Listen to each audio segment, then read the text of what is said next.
카이사르가 암살당하지 않았다면 로마와 유럽은 어떤 모습이었을까? 보나마나 예수가 태어난 해를 기원으로 하는 서력을 사용하지 않고 율리우스력을 사용했을 겁니다. 로마인들은 예로부터 태음력을 사용했습니다. 12달 중에서 31일 큰 달 4번, 29일 작은 달 7번, 윤달 28일 1번이고 1년은 355일이었습니다. 정월은 지금의 3월에 해당하는 마르티우스 달이었습니다.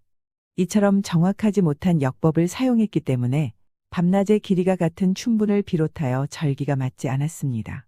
수석대제관이 부족한 날짜를 계산해서 22일 또는 23일을 추가한 세 달력을 연말에 공표했습니다. 로마인들과는 달리 이집트인들은 1년이 365일 달력을 사용했습니다. 우기 때마다 나일 강이 범람하면서 토사가 떠내려와 삼각주를 덮었습니다. 걸음을 주지 않아도 풍성한 수확을 할 수 있었습니다. 파종 시기를 알아내는 게 관건이었습니다. 고대 문명을 주도했던 이집트인들은 파종 시기를 계산할 수 있는 달력을 만들어서 사용하고 있었습니다. 시리우스 별은 70여일 동안 보이지 않다가 강물이 범람하기 전 태양보다 먼저 지평선 위로 올라왔다가 이내 태양에 가려 보이지 않곤 했습니다. 기원전 2500년경 이 사실에 주목한 무명의 어느 천문학자가 시리우스 별이 뜨는 시점을 첫째 날로 1년을 365일로 짠 달력을 만들었습니다. 이 달력으로 파종 시기를 계산할 수 있었기 때문에 인류가 만든 달력 중에서 가장 지성적인 달력이라는 평을 받았습니다. 카이사르가 기원전 48년 폼페이우스가 살해당한 이집트 알렉산드리아에 갔다가 이집트 달력을 보고 로마로 돌아와서는 천문학자 소시게네스로 하여금 4년마다 윤달이 들어가게 하고 춘분을 3월 23일로 고정시킨 율리우스력을 만들게 한 다음 기원전 45년을 문명시대 원년으로 세 달력을 공포했습니다. 이때 공화정이 시작된 기원전 509년을 원년으로 하자고 말한 이가 있었습니다. 로마의 최초 도서관장이었던 마르쿠스 테렌티우스였습니다. 카이사르는 그 제안을 받아들이지 않았습니다. 유럽인들은 16세기 무렵까지 율리우스력을 사용했습니다. 가톨릭 교황 그레고리우스 13세가 부활한 그리스도를 기념하는 세 달력으로 바꾸라고 지시했습니다. 가톨릭이 동방과 서방교회로 나뉘고 서방교회의 53대 교황 요한 1세가 동방교회를 방문하고 돌아와서 매년 바뀌는 부활절 날짜를 간단히 계산할 수 있는 교회력을 주교 디오니시우스 엑시구스에게 만들게 해서 이미 사용하고 있었습니다. 유대 총독 빌라도 재임 중에 예수 사건이 있었고 율리우스력으로는 75년이었습니다. 엑시구스가 거기서 예수 나이 30을 뺀 달력이었습니다. 그레고리우스 13세가 교회력 명칭을 서력으로 바꾸고 율리우스력을 사용하지 못하게 했습니다. 그렇게 되니까 율리우스력 1627년 10월 4일이 하룻밤 사이에 45년이 사라지면서 서력 1582년이 되고 날짜도 10월 15일로 바뀌는 소동을 겪었습니다. 그러나 예수가 십자가 처형으로 죽었다가 부활했다는 서기 30년을 교회력 권년으로 하지 않고 출생일을 기원으로 했기 때문에 인류가 현재 사용하고 있는 달력만큼은 둘러치나 매치나 매일반이 되는 겁니다. 문명시대 여명기에 살았던 카이사르와 마찬가지로 예수도 문명의 선각자였습니다. 예수가 말한 천국은 문명세계의 비유적 표현이었습니다. 유사한 질문을 다시 해봅니다. 예수가 십자가상에서 죽임을 당하지 않았다면 인류 역사는 어떻게 흘러갔을까? 누구나 한 번쯤 호기심을 가졌을 만한 의문이지만 막연한 두려움 때문에 그동안 발설하지 못했다고 봐야 합니다. 인류 문명사를 되돌아보면 도약의 시기가 몇 번 있었고 선각자들도 있었습니다. 문명세계는 당연히 인류가 가야 할 열린 길입니다. 인류는 빈곤에서 풍요로, 지상에서 우주로 삶의 터전을 넓혀 나가고 있는 중입니다. 인류의 상상력은 끝이 없고 문명세계도 한계란 없습니다. 그러기 때문에 기원전 44년 카이사를 암살은 개인의 생사 문제가 아니었습니다. 문명시대 여명기 먹구름이었고 재발의 여지가 있는 악성 종양처럼 서기 30년 6월절 예수 사건으로 비화되었습니다. 카이사르 암살과 예수 십자가 처형은 반문명적 반인륜적 범죄가 급증할 것이라는 불행의 전조였습니다. 중앙일보 2006년 5월 19일에 보면 다음과 같은 기사가 있습니다. 니케아 공의회가 기독교 억압의 역사를 여는 프롤로그였다면 영화 다빈치 코드는 기독교 억압의 역사는 이제 끝났다는 것을 공개적으로 알리는 에필로그다. 이제 그 누구도 예수가 인간이었고 막달라 마리아와 결혼해 자녀를 낳았고 그 자손이 이어져 오고 있다는 것과 같은 반기독교적 주장을 해도 교회로부터 핍박을 당하거나 종교 재판을 받거나 화형을 당하지 않아도 된다는 공개적 선언이 된 것이다.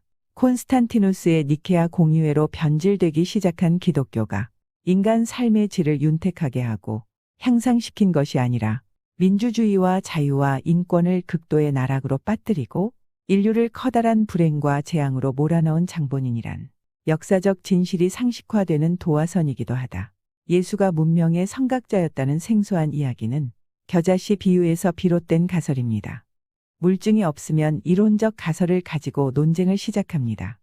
이론이 도출되고 관찰이나 실험을 통해서 타당성을 입증하면 진리가 됩니다.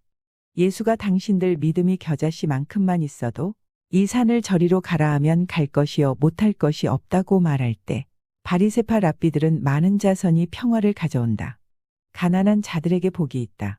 부자는 하늘나라에 들어갈 수 없다.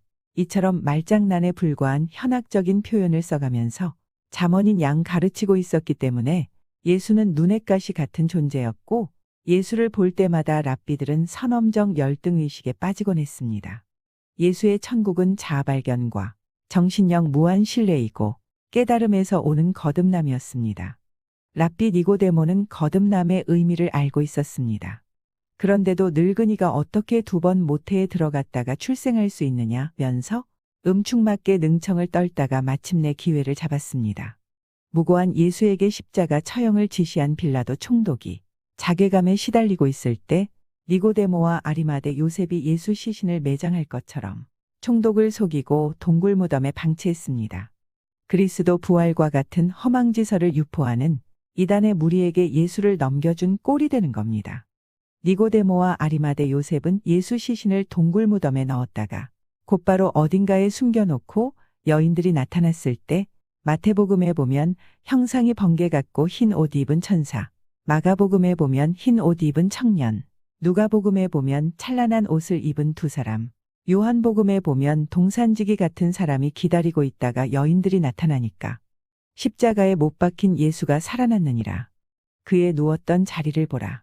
이따위 거짓말에 속은 여인들이 달려가서 제자들에게 알렸지만 제자들은 갈릴리로 돌아갔고 그로부터 50일 지난 오순절 배단이 사람들이 다시 다락방에 모여 그들의 수건 사업이었던 예루살렘 시가지 거점 확보 성공 자축 행사를 했습니다.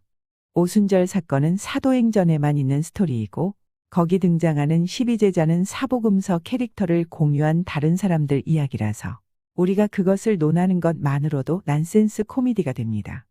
그 후 서기 34년 스데반 사건과 서기 35년 이단자 체포 선봉에 섰던 사울이 다메섹에서 40인 랍비 특공대 이탈, 3년 동안 어디서 무엇을 했는지 행적이 묘연하다가 바울로 개명을 하고 서기 38년 예루살렘에 나타나서는 예수가 다락방에서 최후의 만찬을 주재했다는 근거 없는 말을 유포하기 시작했습니다. 바울은 예수 살아생전 일면식도 없는 사람인데다가 12제자 명단에도 이름이 오르지 못한 제3의 인물이었습니다. 그와 같은 사람이 갑자기 나타나서는 자기가 다락방에 있을 때 예수가 최후의 만찬을 주재하는 광경을 목격한 것처럼 서기 55년경 고린도 사람들에게 보낸 편지에서 거짓말을 했습니다.